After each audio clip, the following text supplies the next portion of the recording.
யாருன்னே சொல்லி வளர்க்கலைன்னா நம்ம பெரியவங்க அடுத்து யாருன்னே தெரியாம போயிடும். செங்குந்தர் யாரு அப்படின்னு தெரியாது. இப்ப யாருமே நம்ம சமுதாய பெயரே சொல்றது இல்ல. பக்கத்து வீட்டுக்காரங்க நம்ம யாரும் தெரியாது. நம்ம சொந்தக்காரரு வெளியூர்ல இருந்து வந்து கூட அவர் செங்குந்த முதலியாரான்னு தெரியாது. அதுக்கு என்ன காரணம்னா நம்ம செங்குந்த கைக்கொள்ள முதலியார் என்பதை நமது சமுதாயத்துக்குரிய அடுத்து வரக்கூடிய ஜெனரேஷனுக்கு நம்ம சொல்லி வளர்க்க வேண்டும் என்பதையும் இந்த தருணத்திலே உங்களுக்கு எல்லாம் எனது கோரிக்கையாக வைக்கிறேன். நாம் யாருன்னா செங்குந்த நவ வீரர்கள் சிவபெருமானின் பார்வைப்பட்டு பார்வதியின் சிலம்பில் இருந்து தோன்றிய நவ வீரர்கள் வீரமாக உள்ளிட்ட நவ வீரர்களுடைய வம்சம் தான் நாம. அந்த நவ வீரர்கள் எதுக்கு படைக்கப்பட்டாங்க?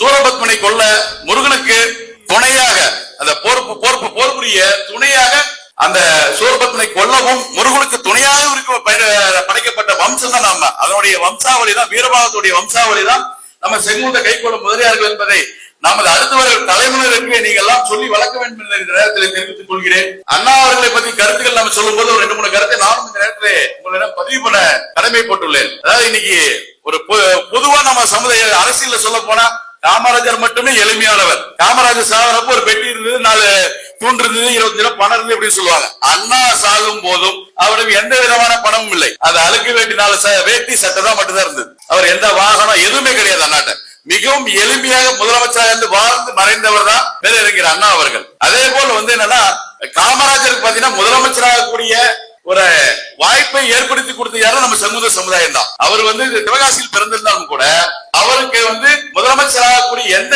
எம்எல்ஏவும் ராஜினாமா பண்ணி தரல. குடியாத்தத்தில் நம்ம சமுதாயத்தை சேர்ந்த எம்எல்ஏ தான் ராஜினாமா பண்ணி இடைத்தேர்தலே நம்ம செங்குந்த கைக்கொள்ள முதலியாருக்கு அதிகம் வசிக்கக்கூடிய தொகுதியில் காமராஜர் நிக்க வைத்து நம்முடைய மாநிலத்தின் முன்னாள் தலைவர் திரு சண்முகனார் அவர்களுடைய முழு ஏற்பாட்டிலே போய் அவர் முழு பிரச்சாரத்தில் தான் நம்ம காமராஜர் அவர்கள் அந்த தொகுதியில் செங்குந்த கைக்கொள்ள முதலியார் அதிகமாக வசிக்கக்கூடிய தொகுதியில் உண்டான குடியாத்தல் இன்னும் ஜெயிக்க வச்சு முதலமைச்சரானார். இதை யாருமே நம்ம பேசுறது இல்ல, நம்ம யாரும் சொல்றது இல்ல. காமராஜர் எளிமையான முதலமைச்சரானார்.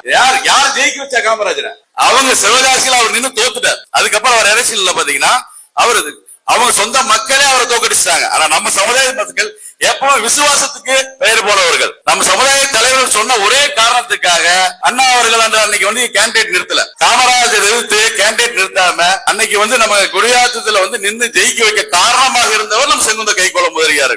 அதே போல இந்த கக்கன் பத்தி சொல்லும் போது கக்கன் 2 முறை நம்ம காமராஜர் அவர்கள் எம்எல்ஏ நிறுத்திருக்காரு. பாதுகாப்புத்துறை அமைச்சராகவும் பெரிய பெரிய துறையை கவனிச்சிருக்காரு. ராஜ் திராவிட சமுதாயத்தை சேர்ந்தவர். ஆனால் அந்த 2 முறையும் காமராஜர் அவர்கள் நம்ம முன்னாள் நம்ம தென்னிந்திய செங்குந்த மாநில சண்முகனார் அவர்களிடம் திருப்பத்தூரை சேர்ந்த சண்முகனார் அவர்களிடம் கக்கன் அவர்களை நீங்கள் தான் ஜெயிக்க வச்சு கூட்டி வர வேண்டும் என்று சொல்லி அனைத்து தேர்தல் செலவுகளையும் ஏற்றுக்கொண்டு நமது சமுதாயத்தை சேர்ந்தவர் 2 முறையும் அவர் எம்எல்ஏ ஆக்கி அழகு பார்த்தார் என்ற இந்த தருணத்தில் உங்களிடம் தெரிவித்துக் கொள்கிறேன். அதுபோல் நம் சமுதாயம் எந்த ஒரு சமுதாயத்துக்கும் நாம் குறைவானவர்கள் யாரை விட மேலாளர் என்று எந்த நேரத்தில் நாம் சொல்லிக் கொள்வதில்லை. ஏன்னா நம்ம இந்த சமதர்ம சமுதாயத்தை உருவாக்கிய சமுதாயமே நம் செங்குந்த சமுதாயம் தான். அதுக்கு உதாரணமாக சொல்ல வேண்டும் என்றால் பேரறிஞர் அண்ணா அவர்கள் மட்டுமே இந்த இடுப்புல கட்டின துண்டி இக்கத்துல வச்ச துண்டி தோல்ல போட வச்சது யாருன்னா நம்ம பேரறிஞர் அண்ணா அவர். திராவிடத்தை வளர்த்தி அந்த துண்டை தோளில் போட வைத்து என்ன அழகு பார்த்த சாதாரண ஒரு குடியாளனை தோளில் போட வைத்து